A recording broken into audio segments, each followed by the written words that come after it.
Morning students, let us go through the second unit of the lesson, The Nightingale and the Rose by Oscar Wilde. My first question, where did the nightingale make her nest? As you know, the nightingale had made her nest in the branches of an oak tree that was in the garden of the young student. The next question is, what did the nightingale decide to do? The nightingale decided to arrange a red rose for the young student as she took him as a true lover. Now let us go through the text. Without wasting any time, the nightingale rose high into the air in search of a red rose. She flew here and there in search of a red rose. While flying here and there in search of a red rose, she came across a garden, and in the middle of the garden there stood a rose tree. Finding a rose tree in the middle of the garden, she immediately lit upon the spray, the rose tree. Here spray means a very small branch of a tree. She lit upon the nightingale, lit upon the spray of the rose tree. After sitting on a very small branch of the rose tree, the nightingale requested the rose tree to give her a red rose as she wanted to help a true lover. But the rose tree shook its head, shook in the past tense of shake, shake, S-H-A-K-E, shake, V1, V2, shook, S-H-O-O-K. And past participle form of shake is shaken, S-H-A-K-E-N. The rose tree shook its head. It means the rose tree denied or expressed its inability to provide a red rose to the nightingale. Why did the rose tree express its inability to provide a red rose to the nightingale? Because its roses were white in color. They were not red in color, rather they were white in color.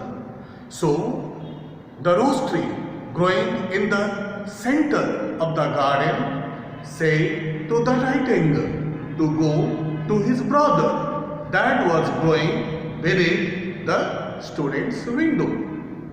He thought perhaps the rose tree growing beneath the student's window would be able to provide a red rose to the nightingale.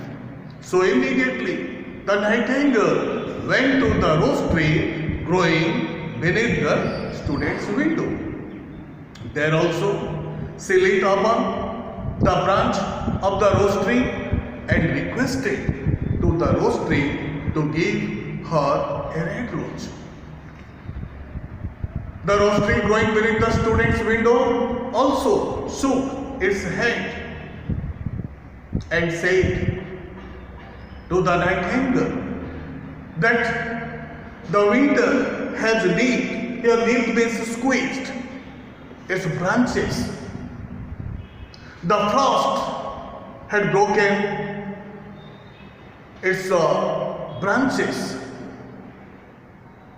and the winter has nipped its buds, so it would not be able to provide a red rose to the nightingale.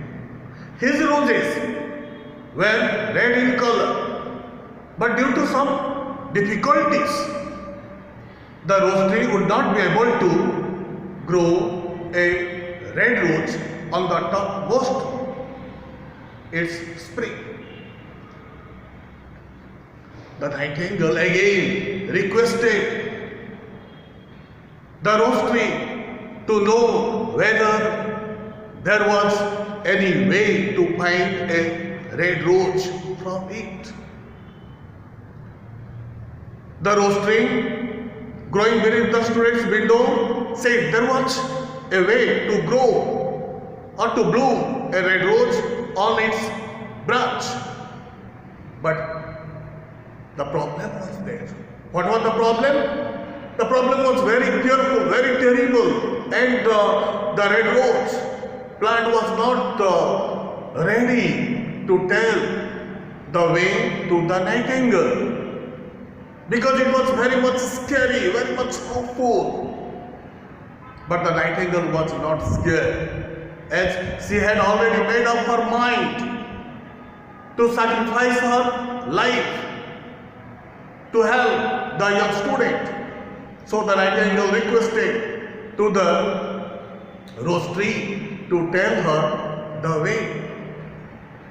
Then the nightingale once said that if she wanted to bloom a red rose on the topmost spring of the rose tree growing beneath the student's window, she had to pierce her breast against the thorn of the rose tree, and she had to flow her life's blood into the veins of the rose tree. That means she had to die if she wanted to bloom a red rose on the topmost spring of the rose tree. As she had already made up her mind to do whatever, even if she had to pay her life to arrange a red rose, she agreed to the condition or to the suggestion suggested to her by the red rose. She agreed to sing her sweetest songs by moonlight while piercing her breast into the thorn of the rose tree. So she was going to sacrifice her life to bloom a red rose on the topmost spring of the rose tree growing beneath the student's garden, only to help the young student. After arranging, of course, she had not arranged. As she agreed to flow her life's blood into the veins of the rose tree, she would come by moonlight and pierce her breast against the thorn of the rose tree to flow her life's blood in order to bloom a red rose. She went to her nest, which was in the student's window, which was